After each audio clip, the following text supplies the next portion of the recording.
Could you be causing unnecessary damage and breakage by improperly detangling your naturally curly hair? Well, in this Detangling 101 video, I'm going to walk you through various ways that you can safely detangle your curly hair. My name is Gina and welcome back to my channel. Here we talk all things curly hair. I love doing step-by-step tutorials, talking about the science of hair, and really helping you problem solve with your curls, which is what we're going to do here today with detangling and preventing breakage. Before we get started with some of the proper ways to detangle your curls, let's talk about some of the incorrect methods that could be causing breakage and damage in your hair. The first one would be shampooing your hair that already has tangles in it and then conditioning, then getting out of the shower or bath and then trying to detangle your hair, especially without any product in. So that would be detangling with a brush or your hands out of the shower or bath. This is a recipe for breakage and damage to your curls. Another method would be shampooing your hair, then conditioning, and then taking a brush in the shower and quickly ripping through knots or very quickly detangling your hair. When you're detangling with a brush, especially on wet hair, you cannot tell when that breakage is happening. You can't really hear it or feel it when using a brush. And brushes actually break through the hair. That's how they release the tangles. It's not necessarily like separating the curls like you can do with your hands. So we'll talk about how to properly detangle with your hands in just a moment. Another incorrect method would be starting from the top and brushing root to tip. That's definitely just going to make tangles worse. You're just dragging all of the tangles down to your ends, which are even more fragile than the hair that's at the root. And last but not least, brushing curly hair dry without any product or any oil in your hair to help provide some slip. That's definitely a no-no. So some of the negative effects that can come from doing these incorrect detangling methods are obviously breakage. Breakage is the shorter hairs, all of your hair that have been snapped off somewhere mid-shaft. This is not regular shed hairs. You might even see a lot of the short hairs falling all over your counter or in your brush or even in your hands. And they're usually shorter than the full length of your hair, and they might have a damaged end on the end where it broke off. It could be a split end, or it could just look like a normal hair, but you're not gonna see that little bulb of sebum like from a regular shed hair where you can kind of see a little bit of the oil where it came out of your scalp. Breakage is not going to have that on it because it snapped off somewhere mid-shaft. A lot of breakage leads to poor length retention, so you're unable to grow your hair. So if you ever feel like your hair never gets any longer, no matter how long that you grow it, it could definitely be from breakage. So your hair is just breaking off, so it gets shorter and shorter. Breakage also leads to a lot of frizz. Some people don't realize this, but if you have a lot of shorter hairs, those hairs are probably poking through and they're not properly grouping with the rest of your curls. They're not going into curl clumps, and they don't really like to be defined as much when they're broken. They just kind of stick out, and it can be harder to achieve frizz-free results. So you're definitely going to see a lot more of that frizz and fuzz and those flyaways happening, especially around the top section of your hair. Another effect are split ends on the hair, which again can cause frizz and dryness, and they can split even further up the hair shaft, which then leads to that poor length retention that we discussed. And cuticle damage can also happen from improper detangling methods, which then increases the porosity of your hair and leads to more dryness, even more damage and breakage. And it can also lead to hair that is just more sensitive to the environment and doesn't hold on to product as easily. So you definitely don't want your hair to increase in porosity from that cuticle damage and that chipping that can happen from wearing away your hair's cuticle with improper detangling, especially from brushes. Now, I am not against using brushes at all. I use brushes to distribute product, and I also use them to style my curly hair, but there are ways that you can safely do both of those that we will briefly cover here, but you can also check out some of my brush styling videos here on my channel on how to safely brush style your hair. The first method that we're going to cover is the wet pre-shampoo method. This is one of my favorite methods to detangle before I shampoo, and it's also one of the quickest methods, which is why I wanted to cover it first. First step is to wet your hair down. Then you want to apply some sort of pre-shampoo primer or even a conditioner to your hair, or it could even be a hair mask if you want to deep condition before you shampoo. One of my favorites is the Lux Soothe and Restore Aloe Vera Curl Primer. So this is a primer. It's really a multi-purpose product, so you could use this as a primer that you put on your hair before you apply your styling products. You can use it to refresh, but my favorite way to use it is a pre-shampoo detangler. The reason I like this one so much is because it has so much slip to it. That's that slippery feeling that enables really easily detangling. It has aloe in it as the second ingredient, which provides a lot of slip. It also has castor oil in it, vitamin C, polyquaternium, which is another ingredient that conditions the hair and provides a lot of slip. So it has really good ingredients. It's lightweight. It's not going to make your hair feel greasy and make it hard to shampoo afterwards, but I'm able to really work through all of the tangles in my hair on wet hair, and I don't notice any breakage with this. I still use my hands to detangle, especially on wet hair, because hair is weakest when it's wet. So you want to be very careful when you're detangling wet. Make sure you have this product not only in your hair, but also on your hands. That's going to enable faster detangling while still not causing a bunch of breakage. And when you're detangling, you really want to start from the bottom and work your way up, and then you can kind of run your hands through, but that's going to help to remove the tangles that are at the weakest part of the hair first, versus starting at the top and just pulling the tangles down, making them worse at the bottom. And as I'm detangling with my fingers, I'm gradually kind of separating the knots and pulling apart the hairs carefully with my hands, versus just kind of raking through them, which just pulls that knot further down the hair strands. I'm also removing the loose hairs with my hands as I go, which are also causing some of the tangles, so it's good to get a lot of those out before you shampoo. Then I like to rinse my hair. I usually just do a light rinse. I don't spend a ton of time like fully rinsing this product out, and then I'm ready to go in with shampoo. And you will notice such a difference when you're shampooing your hair that has already been detangled. I'm able to reach my scalp so much better, so I'm able to actually remove all the product buildup and oil and sweat from my scalp. I get a better lather in my hair. Sometimes I still like to shampoo twice if I still feel any little bit of residue on my scalp, because I like to make sure my scalp gets nice and clean when I'm taking the time to shampoo. But you will notice a big difference in your ability to shampoo your hair, and it's also not going to just get matted up even further. So if you were to go right in and shampoo hair that already had a bunch of tangles, that shampoo causes some friction in the hair, and also from the massaging of your scalp, that's just making the tangles worse. So definitely try detangling before your shampoo, and it's such a game changer. Then obviously I rinse out my shampoo, and then I still go in with a conditioner or a hair mask. So just because I use some sort of product before I shampoo, like a primer or a conditioner, that doesn't mean that I don't condition afterwards. I still apply a conditioner afterwards, because you do still need to protect your hair, and you do need that conditioning layer on your hair because you just shampooed, so you still have to restore that moisture back to your hair. Then you want to make sure that you rinse out your conditioner fully. Don't leave it in your hair. If you don't have a primer product, you can totally just use your conditioner. Now this might make you go through your conditioner a little bit faster, so maybe you don't want to do this. Some of you will say, well, isn't that wasting conditioner? But I don't consider it wasting just because you're shampooing it out, because it's protecting your hair from damage, and it's saving you so much time and energy detangling even worse tangles. So it's making your detangling easier. It's protecting your hair, so that's not wasting any product. It is serving a purpose, and it's going to be a lot easier to detangle with your conditioner after your shampoo. You might even find that you use less conditioner when detangling after your shampoo, because you've already removed a lot of those tangles. So it's probably still the same amount of conditioner in the end. Any conditioner will do, but one of the ones that I have been testing recently and really enjoying in terms of slip and moisture is the Texture ID Low Porosity Vitamin Conditioner. I've been testing out the whole low porosity line. I will have a routine up on this and a review of this whole line, but this product has a ton of slip to it, which is why I wanted to feature it. It has aloe in it, vitamin E, C, B. This product does contain amidimethicone, which is a type of silicone, but that's gonna actually provide your hair with so much slip and softness to enable easier detangling. Silicones are great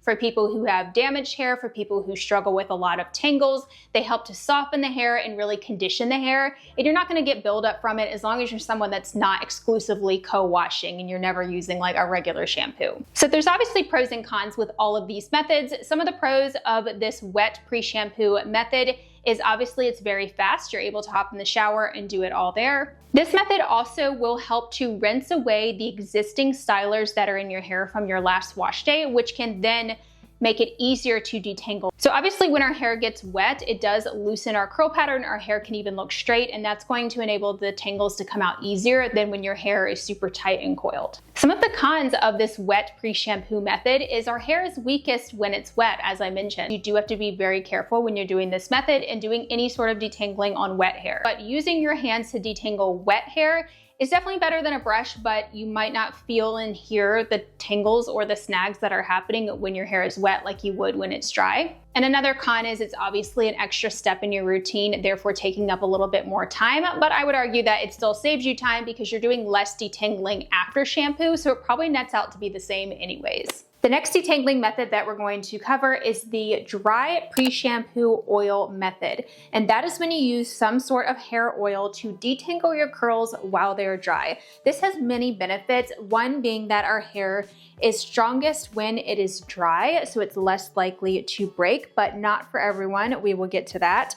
But let me go ahead and just start showing you how I do this. As you can see, it's very stretched out, and I actually have like some wax in my hair. I used the new Briogeo wax stick, which basically like slicks down flyaways. And I had my hair up in my Curlfriend Collective scrunchie. I have a discount code for them I can link down below.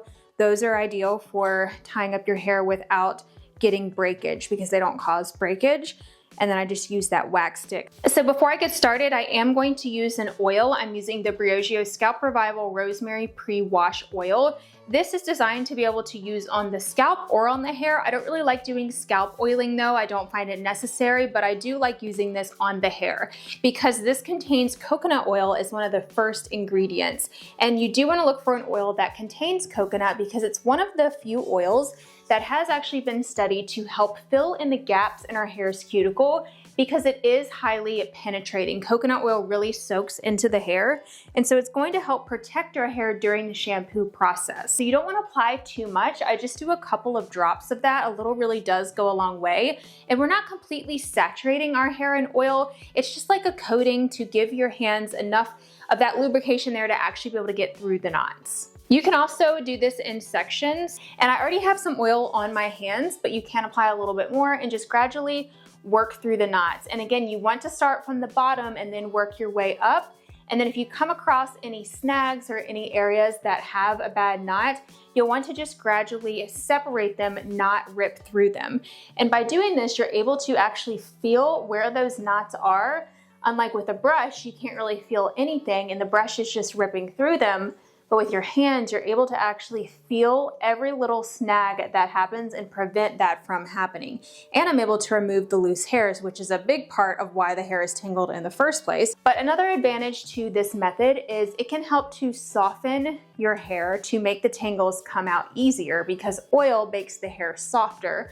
Oil also will break up any cast from your product, so from your gel or your mousse or your hairspray. So I'm just doing it really gently. I can feel the knots on the ends, so I'm just going to kind of work through those, sort of using my fingers as a comb. And then if you run into any that need to be separated, it's better to just separate them versus just yanking your hand through it. Now you don't want to use too much oil. I don't recommend taking like raw coconut oil and dumping it all over your head. It's going to be so hard to shampoo out, and it's really not going to help when you're going to just mat your hair up worse when you have all that oil in there. Plus, raw coconut oil can just make your hair feel kind of brittle. I mean, if you don't have a hair oil or a serum that you can use, I would go with that, but only use a small amount. You just want like a coating on your hands, not like a puddle of oil in your palms, if that makes sense. So there are some downsides to pre-shampoo oiling and dry detangling. And one of those is that it can be difficult for people with tight curl patterns. So if your curl pattern is much tighter, if you have coily hair,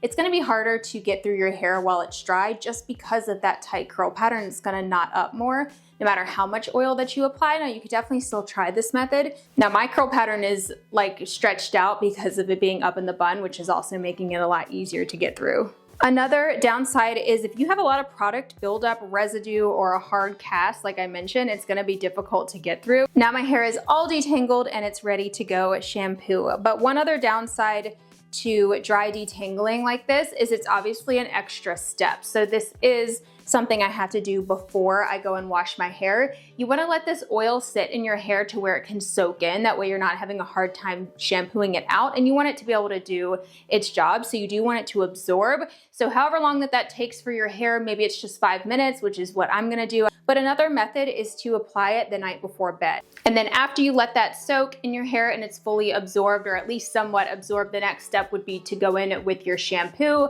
and then condition. Another detangling method that most of you know and love, and that is just doing a post-wash conditioner detangle. So that is where you first shampoo your hair, then you apply a conditioner, and then you detangle. But the key here is, if you are gonna do this method, is make sure that you have a conditioner that has plenty of slip. Make sure you are just using your hands and not a brush, and you're being very careful to gently separate knots and pull apart some of those knots without snapping the hair, and take your time versus doing it super quickly. And then remove some of the loose hairs and then sort of rake through the curls. But you don't want to rake through with your hands super fast, causing a lot of breakage when doing this method, because you probably have pretty bad tangles if you shampooed hair that was already very tangled. Then you would rinse out your conditioner like usual and go on to styling. So some of the pros to this method is it's obviously quicker because you have less steps, but as I mentioned previously, you're probably taking more time to detangle, so it might still take you the same amount of time when you're doing all your detangling after your shampoo. Some of the cons, like we discussed, are your tangles are probably going to be worse if you've already shampooed your hair, which can make tangles and matting even worse. And as I mentioned before, you might not be able to tell that breakage or snags are happening when your hair is wet, because you can't really easily feel them or see them when your hair is wet and you're in the shower or bath. Another method of detangling is detangling out of the shower or bath and before you apply your styling products. So that would be detangling your hair after it's already been towel dried. So I do not recommend detangling this way at all. You need to have some sort of product in your hair, and it's better to do that in the shower with lots of conditioner or before you even go to shampoo, like with the other methods that we discussed. But you might still have to do some detangling just if your hair is super tangly, or maybe you didn't use the right hair towel and you still got some tangles when you went to go and style your curls. So if you do notice that you get a lot of tangles even after you've done these steps and you've gotten out of the shower, here's a couple things that you can do. So when you're in the shower and you've already rinsed out your conditioner, you probably already detangled, and before you put your towel in your head or before you get out of the shower, just take your hands and kind of lift your hair up off the scalp and run your hands through your hair. This is one of those steps that I don't even think about that I do, and I forget to kind of call it out when I'm doing step-by-step tutorials, but it makes a big difference because it kind of helps your curls to start to form even when your hair is wet and before you start styling. And it also lifts the hair up off the scalp, and it just goes up in the towel a lot better, and it's not as like stretched out. Like you don't get as stretched out of roots. I notice less frizz when I do this. You want to be very gentle. We're not like twisting our hair to wring it out. Do not do that. That will cause so much friction and breakage. And then I go ahead and put my hair towel on. Now you want to make sure that you're using a hair towel that is specifically designed for hair, or using a cotton t-shirt. You can use a microfiber towel, but I actually like cotton towels better because they have a flat texture on them, so they don't have those little tiny fibers like microfiber. Unless if you're using like the Curlsmith microfiber, that's a completely different texture and it is flat. But just look for a towel that is completely flat, almost like a t-shirt, or just use an old t-shirt that you have on hand and wrap your hair up in that. Make sure you're loosely wrapping your hair or doing like a plop or something like that versus twisting. We don't want to twist our hair up really tightly either, because that just puts tension on the hair follicles. Now, if you do go to style your hair and you're still noticing some tangles, then what you want to do is mist your hair with a spray bottle, then apply some sort of leave-in conditioner or primer or curl cream to your hair. Then you can run your fingers through your hair and maybe even brush your hair at this point. So I do usually brush my hair at this point because I've already removed the tangles. I'm not going in and brushing hair that is tangly, but I'm using that brush to evenly distribute the product and smooth out that frizz to prep my hair for styling. And it also makes it easier to section your hair if you are going to section and then apply your styling products. So I'm just sort of prepping and having a smooth base in my hair. But you don't have to use a brush, just use your hands to kind of remove some of those like tangles and smooth out the frizz to give you a nice base for styling. So at this point, this is one of the only parts in my routine where I will incorporate a brush to style my curls and also to kind of smooth out the hair and prep for styling. But you want to make sure that you choose your brush carefully, so I wanted to share with you some options. So the best brush for actually detangling and distributing product that's the most gentle that I found is this brush from Curl Keeper. But it has a unique design in that it's very flexible, and that's what you want for a brush to either detangle or distribute product. You want something that's going to have a lot of give to it, so that prevents the tension and it prevents those snags. And it has plastic bristles that are straight, so they don't have that little ball at the end that can just cause snags and make things worse. So it's very flexible. It doesn't cause any breakage in my hair. I'm super careful when I use this. So I will usually use this to help distribute my hair mask or my conditioner through my hair, or brush my curl cream through, and also to kind of just smooth out the hair and prep for styling. So this is a great one. But if you want a brush that's more multi-purpose that you can also brush style with, I would go with something like the Detangle Teaser. This is probably one of my most used brushes because it is multi-purpose. I can use it as that first step to distribute product and kind of smooth out the hair. And then I can also use it to style the hair. And I actually really like my results from styling with this. It creates nice ribbon curls, or you can get more separated curls, so you can really customize your look depending on how much tension that you apply and how big of a curl clump that you pick up. So you can really get different looks with this, but definitely a safe brush. It's also very flexible. I would say this one is more stiff than this. It's not quite as flexible, which is what enables you to actually brush style your curls, because you obviously need some tension to be able to brush style your curls. But I find this to be one of the safest brushes to brush style with.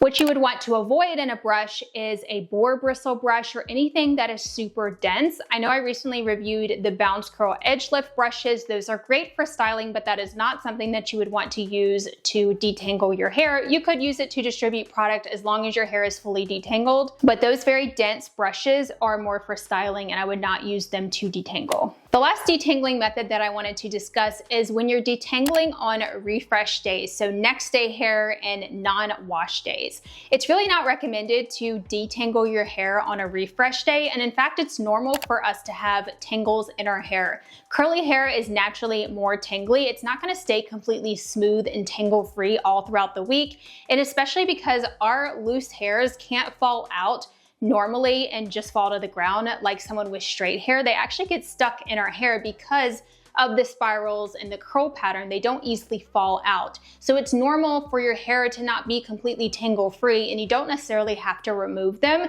You can wait and remove them on your wash day. And a lot of people struggle with that concept when they're first getting started with their curls. Maybe they've never had curly hair before, or they've never properly worn their curly hair, and so they're not used to that feeling of not brushing your hair every day. So it is something you have to kind of get used to over time. Now, if your tangles are extreme on refresh days, if they're causing a lot of frizz and you can definitely see them, or they're really bothering you, then the safest way to remove them would be to actually do that on dry hair using a little bit of oil on your hands. So this is kind of similar to the pre-shampoo oil method that we discussed, but you're not fully like removing all of the tangles, and you're also not completely brushing through your hair with your hands, because you don't want to have to do a bunch of refreshing, but you can kind of separate curl clumps and separate some curls without disturbing that curl pattern. So you don't want to have to reshape all of your curls and completely restyle your hair. That's definitely not the goal with this. It's just like kind of removing some of the bad ones underneath, maybe removing some loose hairs, and then like finger twirling your hair, or then doing a light refresh after.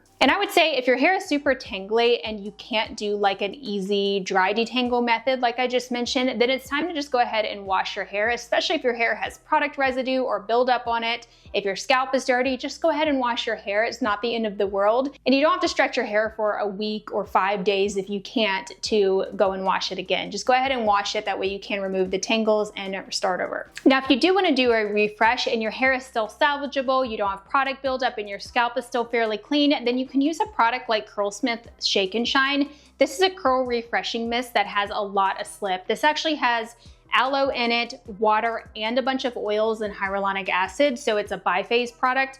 And so it has a lot of slip to it. It helps to add shine and soften the hair, but you can use something like this to remove tangles. I like to use it curl by curl. It helps to detangle and sort of reshape and restyle the curl versus like raking through my entire head and doing a full refresh. I'm really trying not to do a ton of refreshing lately because it is damaging on the hair if you are doing a bunch of detangling. And you also don't need to be soaking your hair down every single day either. That's really not good for it. And last but not least, another method that you can do when refreshing is to mist your hair with some water, so you just get it damp.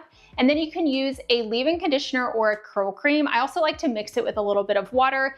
Then you can go around and refresh your curls. Now, I would still recommend focusing on just the bad curls that you need to fix versus raking through your entire head. But you can also use a little bit of that creamy product to help condition the hair and re-moisturize it, and then also provide some slip in your hands. Or if you have a gel that has a lot of slip in it, like some of my favorite gels that do have high slip, you can also use them in your hands with some water. And that's kind of like killing two birds with one stone, because you're able to remove the tangles, redefine, and also tame frizz if you're using a gel with high slip. So I can link you to my product recommendations page down below as well for gels that I recommend that do have high slip.